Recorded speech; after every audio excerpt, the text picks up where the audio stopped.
We've seen how modern economic growth diffused through the world. It started in England, it spread out like the ripples of waves on a lake surface.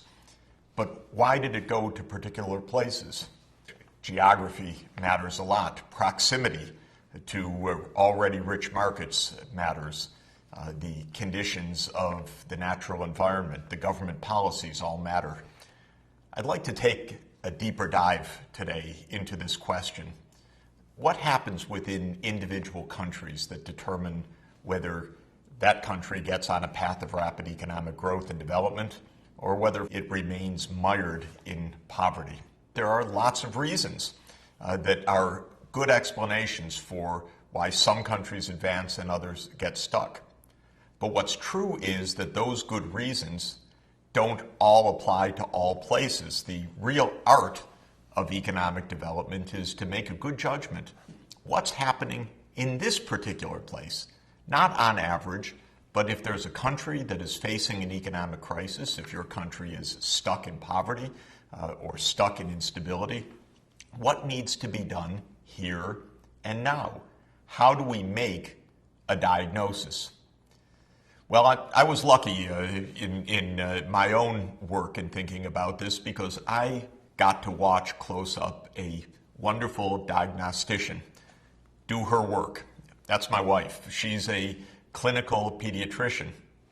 And when she sees a young child with a fever, she doesn't say, "Oh, that's it. I know what that is. All fevers are the same." Of course, she does something completely different. Her training and knowledge and experience shows her as a trained clinical medical doctor that there could be 1,000 reasons for that fever. And in order to give a good prescription, there has to be a good diagnosis. And what the doctors call it is differential diagnosis.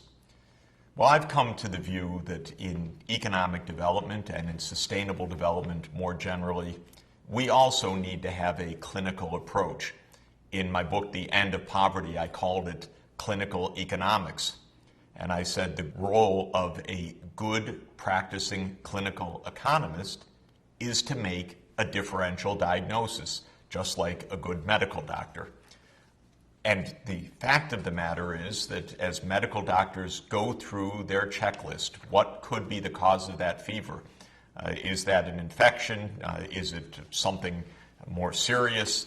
And they look at the evidence, they look at the lab results, they do the interviews, they try to understand from the parents and from the child what's happening, and then they draw a rich diagnosis. So too, we as practitioners of sustainable development need to make such a differential diagnosis. On my checklist, as I presented it in The End of Poverty, I suggested 7 items on that checklist, each with many categories to work through. What could cause a country to be stuck in poverty or stuck without economic growth? Let me mention the 7. First, it could be what I call a poverty trap. Second, it could be bad economic policies, governments just making terrible mistakes, choosing the wrong kind of strategy, closing the borders when international trade would make more sense, going for central planning under communism when a market system would be much more propitious for economic development. Third, it could be that the government is broken in some manner, and most often it's bankrupt. Many governments around the world and throughout history have gotten into a fiscal mess. They've spent too much, they've taxed too little, they've gone to wars that they shouldn't have done and couldn't afford, and ended up with a massive fiscal crisis. A fourth is physical geography. Maybe the country is stuck because it's landlocked, high in the mountains, facing a terrible disease burden, malaria, for example. You might say, well, if it's geography, what can you do about it? You can't change your geography. But the fact of the matter is you can change the consequences of your geography. If a country is landlocked, it needs to think about transport and the kinds of industries that it's promoting. If it has a heavy disease burden like malaria because of its tropical environment, it has to think about specific disease control. So while geography might not change, the results of geography are often subject to human resolution. A fifth kind of failure could be the lack of rule of law, massive corruption. That corruption, when it gets out of hand, can completely frustrate the normal processes of governance and therefore of economic development. A sixth problem could be cultural barriers. In fact, it's very often said if a country isn't performing well, something's wrong with the culture. More often than not, I think that's glib and simplistic, but sometimes cultural factors can really make a difference. And last is geopolitics. By geopolitics, I mean a country's relations with its neighbors, with its foes, with its allies, because countries can suffer geopolitically. Of course, countries that fell under imperial domination in the middle of the 19th century and were under colonial rule for a century or more are powerful examples of what geopolitics can do to frustrate economic development. Clearly, these 7 factors and the many sub-factors that would fall under each of these categories does not necessarily apply in any particular condition. It's a checklist for a diagnosis to ask what in particular counts in this particular place from the point of view of the strategy of economic development or of sustainable development more generally. In my own experience of more than 25 years of working with countries all over the world, it's really struck me how different parts of the world and different countries in different times have extremely different conditions that they need to confront to get out of the rut. And the idea of always prescribing the same medicine for a doctor would be a disaster. The same is true for an economy. I worked in Bolivia in the middle of the 1980s. That country had a hyperinflation. Prices were rising thousands of percent per year. When you did the differential diagnosis, you could see that the government was broke. The government was printing money to pay its bills. And therefore, what was required most of all was to get the budget under control in short order so that this fever of hyperinflation could be broken. That involved in part canceling some of the debts that Bolivia's government owed to international banks. That was part of the solution. Maybe in other countries that wouldn't have been necessary, but in Bolivia's case it was. In 1989, when Poland was in the transition from communism to a market economy, the great challenge was to allow supply and demand, markets, and trade to work once again, because the central planning mechanism had collapsed. When I began working in Africa in the middle of the 1990s, the conditions obviously were completely different from those of Poland or Bolivia earlier, or indeed other parts of the world. Africa was in the midst of a massive AIDS pandemic. It was in the midst of a massive resurgence of malaria. Many places were so poor that the most basic infrastructure, roads, power, water, and sanitation, did not even exist.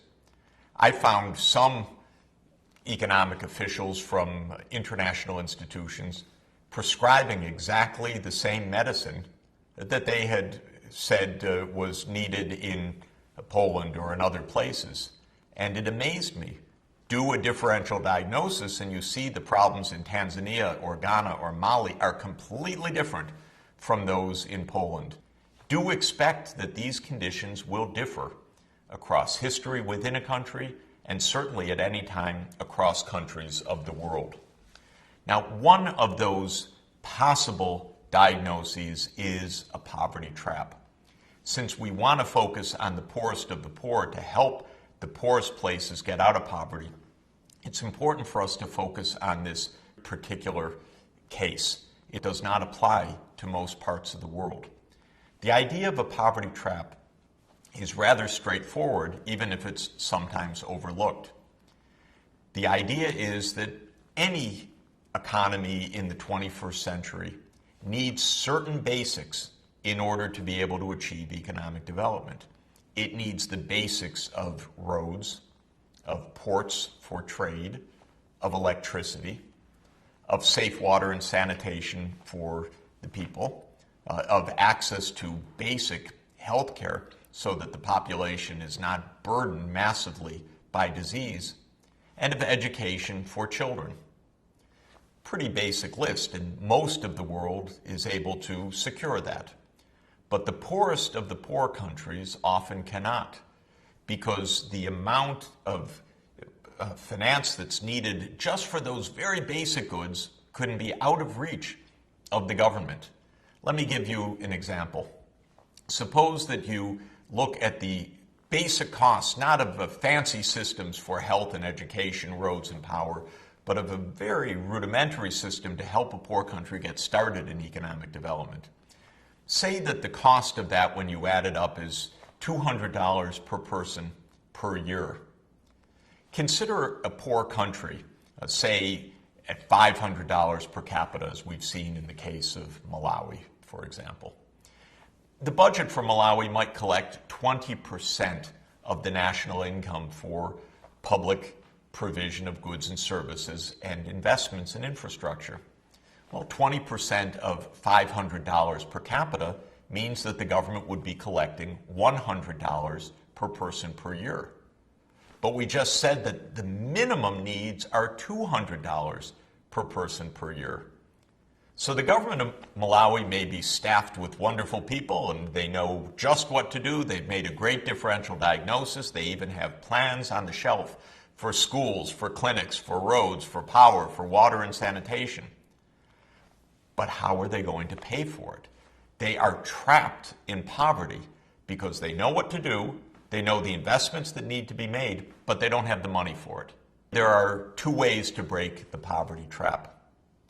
One way is to borrow that extra money and then have the economic growth that results help to pay off in the future. If global capital markets worked well, that would be a remedy. But private markets and public lenders say, well, that's a poor country. That's too much of a credit risk. We can't lend to it, even if our loans would trigger the development that would allow them to repay. So the capital markets solution doesn't work all that well. The alternative is to get a boost of help, a short-term boost, sometimes called aid or sometimes called official development assistance, so that a country like Malawi could fight malaria or build the classrooms for its kids. This is a pretty proven method, and it really works. During the last dozen years or so, as the world has been organized to help countries in extreme poverty fight extreme poverty, there have been special institutions set up, like the Global Fund to fight AIDS, TB, and malaria. And when money is put into that fight, you get tremendous results. Alas, even though the evidence is strong that it's possible to break a poverty trap by that kind of targeted investment, and there are some positive results along the way, we haven't quite succeeded yet in the world accomplishing that, in part because the concepts of what's needed, the diagnostics of how to do it, and then the institutions to offer the finance are not fully in place. This remains one of the great challenges of sustainable development.